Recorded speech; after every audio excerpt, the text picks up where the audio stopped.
Halo, Assalamualaikum warahmatullahi wabarakatuh. Kembali lagi dengan saya Istiqomah Sumadikarta dengan channel pemrograman berorientasi objek dengan menggunakan bahasa pemrograman Java. Teman-teman, kesempatan kali ini kita akan bahas tentang operator selanjutnya, yaitu ada operator equality, kemudian relasional dan kondisional. Baik, yang bagian pertama equality dan relational operator. Ya, kita lihat di sini bahwa ada beberapa operator ya, ada 6 operator terkait equality ya dan relasional.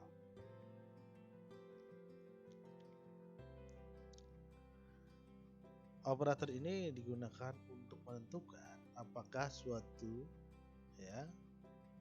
operand sama dengan, tidak sama dengan, lebih besar sama dengan, lebih kecil atau lebih kecil sama dengan dari operand yang lain. Oke, langsung kita lihat di sini contohnya ya.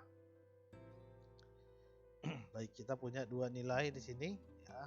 Ada variabel 1 bernilai 1, variabel value 1 bernilai 1, variabel value 2 bernilai 2. Nah, kalau kita lihat di sini ya, ekspresi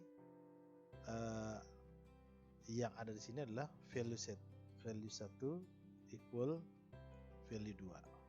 Nah, ini akan dievaluasi hasilnya atau resultnya ini adalah false. Kenapa? Karena 1 tidak sama dengan 2. Oke. Berikutnya ini ya, value 1 tidak sama dengan value 2.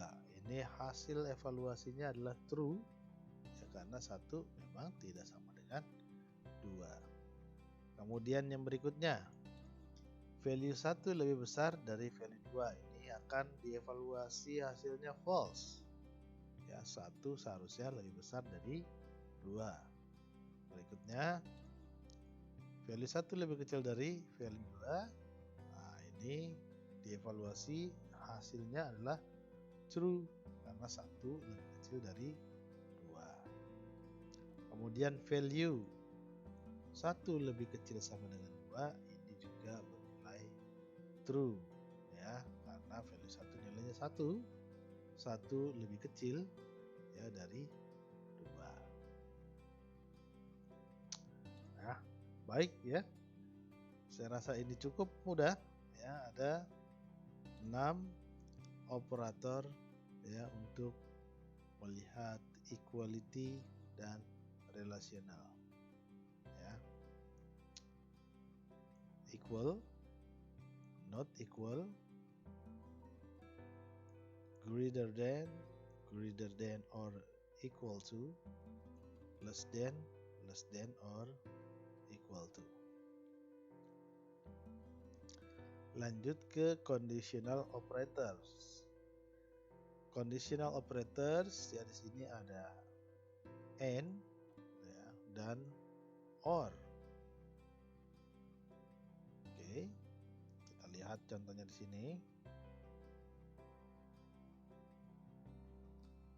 Baik, value 1 sama dengan 1, value 2 sama dengan 2 ya. Kita lihat ekspresinya ya, di dalam if ini ada ini, ekspresinya panjang sekali ya. Maka yang akan dievaluasi pertama adalah ini. Oke, value 1 equal 1 dievaluasi. Apakah value 1 equal 1? Oke, 1. Berarti ini dievaluasi hasilnya true ya. True and ini dievaluasi dulu. Oke. Value 2 sama dengan value 2. Ini hasilnya true. Sehingga bisa dikatakan ini adalah true and true. Dalam conditional and ya, di situ ditentukan bahwa jika operand bernilai true kedua-duanya, maka hasilnya true. Hasil evaluasinya adalah true. Selain itu, ya hasilnya adalah false. Ya, jadi hanya true kalau dia kedua operannya true ya. Baik. Yang berikutnya ini sampai sini ya ekspresinya. Kita lihat value 1 sama dengan 1 kita sudah tahu sini true. Value 2 sudah tahu ya sama dengan 2. 2 sama dengan 1 ya 2 equal 1 false. Sehingga kalau kita baca di sini hasil evaluasinya adalah true or false. Nah, untuk conditional or ya akan bernilai false kalau dua-duanya false. Jadi selain itu nilainya adalah true. Karena di sini tidak kedua-duanya false, maka or ini akan menghasilkan evaluasi true. Ya, salah satu saja ada yang bernilai true operannya, maka hasil evaluasinya adalah true. Baik. Nah, sebetulnya ketika dicek di sini bernilai true, maka Java tidak akan memproses karena hasilnya sudah mutlak true. Ya, itu informasi tambahan yang bisa saya berikan. Kita lanjut berikutnya ya teman-teman, semoga tidak ada pertanyaan sampai sini karena ini pun cukup jelas ya. Yang penting kita memahami tentang conditional and di matematika secara matematik dan conditional or ya tadi yang saya jelaskan bahwa untuk conditional and kalau dua-dua operandnya bernilai true maka akan bernilai true, selain itu salah atau false. Sedangkan untuk or ya ini kebalikannya, kalau dua-duanya false maka dia akan menghasilkan evaluasi false. Ya, satu saja ada yang bernilai true maka akan menghasilkan evaluasi true. Nah, itu yang untuk conditional or. Ya, karena kita belum mempelajari if di sini saya tidak perlu menerangkan lebih jauh ya. Sekarang kita masuk ke conditional operator tanda tanya dan kolon ini ya. Baik, kita lihat contoh sini programnya. Value 1 sama dengan 1, value 2 sama dengan 2. Kemudian ada variabel result. Ya, result belum diinisiasi ya. Kemudian di sini ada variabel nama sum condition, nilainya true. Kemudian result assignment sum condition. Nah, sum condition teman-teman ini adalah true. Nah, di dalam conditional operator kalau sebelah kiri ini dari tanda tanya dievaluasi bernilai true, maka result akan menggunakan nilai value 1. Tetapi kalau di sebelah kiri ekspresi di sebelah kiri dari tanda tanya ini bernilai false, maka yang akan digunakan adalah value 2 ya, yang ada di sebelah kanan tanda kolon. Nah, kira-kira menurut teman-teman ini yang mana yang dipakai hasilnya? Oke, tentu saja yang value 1 karena sum condition bernilai true. Oke. Baik ya. Tidak ada pertanyaan saya kira ya, cukup jelas.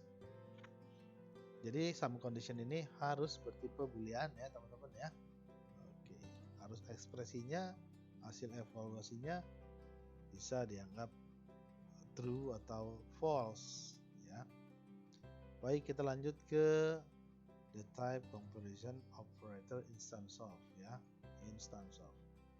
Oke, instance of ini digunakan untuk membandingkan ya, apakah suatu objek sesuai dengan tipe tertentu ya. Contoh. Oke.